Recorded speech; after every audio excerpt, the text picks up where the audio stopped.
Students, आज हम पढ़ेंगे more on cytoplasm cell organelles के बारे में। सबसे पहले हम देख लेते हैं कि साइटोप्लाज्म क्या है। लिविंग ऑर्गेनिज्म जो है वो सेल से मिलकर बने होते हैं और यहाँ पे हम इस डायग्राम में देख सकते हैं कि ये हमारे सामने एनिमल सेल है। अब इस एनिमल सेल के अंदर जो फ्लूइड लाइक मटीरियल होता है, ये जो यहाँ पे ग्रीन कलर का नजर आ रहा है, इससे कहा जाता है साइटोप्लाज्म।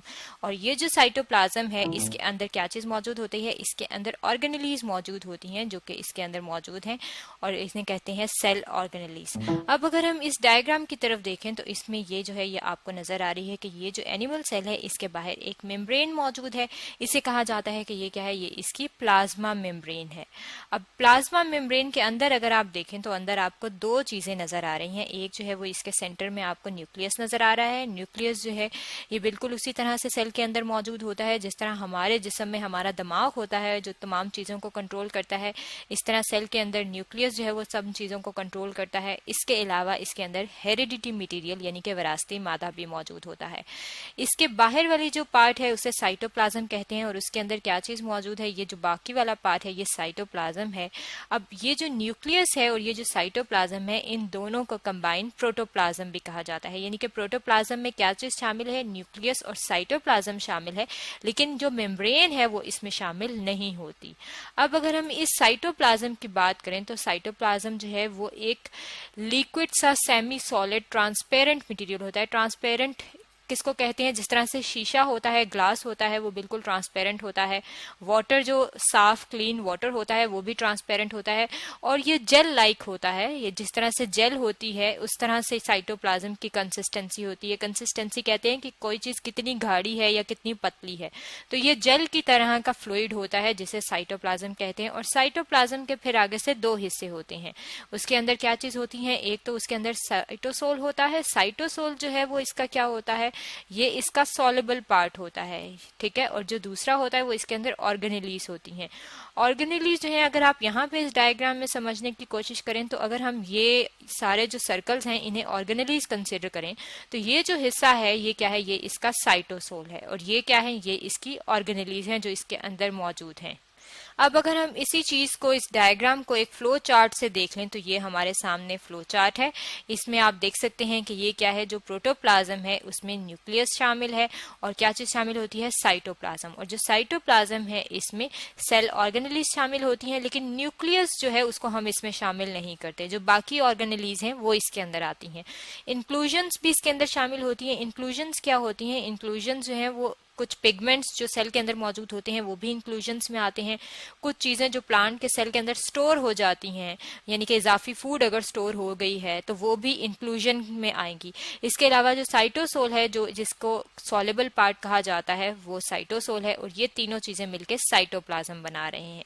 अब अगर हम इसके फंक्शन की बात करें कि ये जो साइटोप्लाज्म वाला पार्ट है इसका काम क्या होता है, तो ये जो साइटोप्लाज्म है इसके दो फंक्शन है। मेन जो दो फंक्शन है वो हम पहले अपने सामने लिस्ट आउट कर लेते हैं। ये इसके मेन दो फंक्शन है और ये क्या करता है? ये है साइट ऑफ मेटाबॉलिक प्रोसेसेस।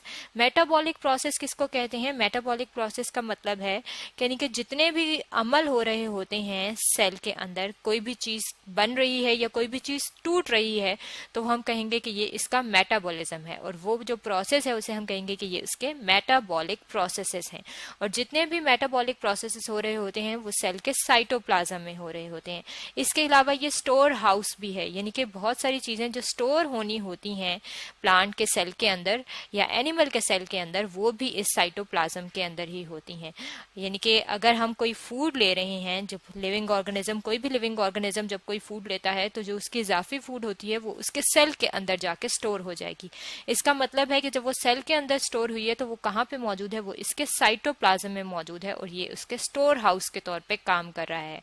अब अगर हम देखें कि साइटोप्लाज्म में उसकी ऑर्गेनेलीज कौन कौन सी हैं तो उसके लिए हम अपने सामने एक डायग्राम ले आते हैं। इस डायग्राम में यहाँ पे आप अपने सामने देख सकती हैं कि ये एनिमल सेल है, यानी कि जानवर का सेल है और इसके अंदर क्या चीज मौजूद है? इसके अंदर यहाँ पे ये सेल मेम्ब्रेन है और ये जो ब्लू कलर का आपको नजर आ रहा है ये इसका साइटोप्लाज्म है जिसके अंदर ऑर्गेनेलीज मौजूद है। ये यहाँ पे हमने लिखा हुआ है कि ये क्या है? ये इसका साइटोप्लाज्म है और साइटोप्लाज्म के अंदर जो ऑर्गेनेलीज हैं वो कौन कौन सी हैं ये हम देख लेते हैं। वैक्यूल जो है ये मौजूद है, ये वैक्यूल जो है इसके अंदर फ्लूइड मौजूद होता है और ये क्या करता है, ये शेप मेंटेन करता है किसी भी सेल के। इसके अलावा माइटोकॉन्ड्रिया इसके अंदर मौजूद होता है। माइटोकॉन्ड्रिया जो है इसे पावर हाउस ऑफ सेल कहते हैं, यानी कि ये वो जगह होती है जहाँ पे सेल एनर्जी प्रोड्यूस करता है, यानी कि सेल जो भी प्रोसेस करता है उसके लिए जब ताकत चाहिए होती है तो वो माइटोकॉन्ड्रिया से आती है। गोल्जी कॉम्प्लेक्स है, इसे गोल्जी बॉडीज भी कहते हैं और ये क्या करता है, ये पैकिंग करता है, यानी कि कोई भी जो फूड मटेरियल इजाफी जो पैक करना है वो गोल्जी कॉम्प्लेक्स करेगी। इसके अलावा इसके अंदर एंडोप्लाज्मिक रेटिकुलम भी मौजूद होता है। एंडोप्लाज्मिक रेटिकुलम जो है वो दो किस्म के होते हैं, एक को हम कहते हैं रफ एंडोप्लाज्मिक रेटिकुलम। यहाँ पे अगर आप देखें तो ये जो वाले जो हैं ये क्या है, ये रफ एंडोप्लाज्मिक रेटिकुलम है। रफ एंडोप्लाज्मिक रेटिकुलम के ऊपर दानेदार चीज मौजूद होती है जिसे कहा जाता है राइबोसोम।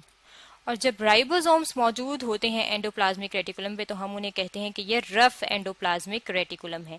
इसके अलावा जो है यहाँ पे अगर आप देखें तो इन पे कोई दानेदार चीज मौजूद नहीं है, इन्हें कहा जाता है कि ये स्मूथ एंडोप्लाज्मिक रेटिकुलम है, क्योंकि इनके की जो स्ट्रक्चर होती है, जो इनकी अपीयरेंस होती है वो बिल्कुल स्मूथ होती है, दानेदार सी नहीं होती, क्योंकि इनके अंदर राइबोसोम्स जो है वो मौजूद नहीं होते।